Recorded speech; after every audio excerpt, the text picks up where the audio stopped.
matibay. Ang mga batang babae na ito ay naparito para sa maliwagang bituin. Nais nilang malaman kung maaari ba silang maging twinklers. Pagbati sa inyo, aking mga munting kaibigan, ito ay lupain ng mga twinklers. Maaari ko bang malaman kung bakit nais ninyong naging twinklers? Gusto kong maging masaya. Gusto kong maging mabuti. Gusto kong maglaro. Gusto kong magpasaya ng iba. Halina at pagmasdan ninyo ang maliwagang bituin.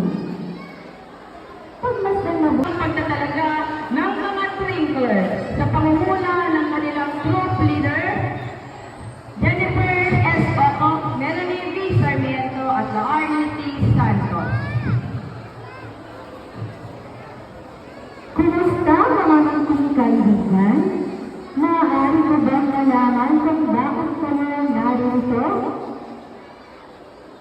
Mayanin po kami upang hanapin ang maliwangang bituin. Maaari ba po kami maging twinkler? Kung gayon, tayo na at dadalhin ko kayo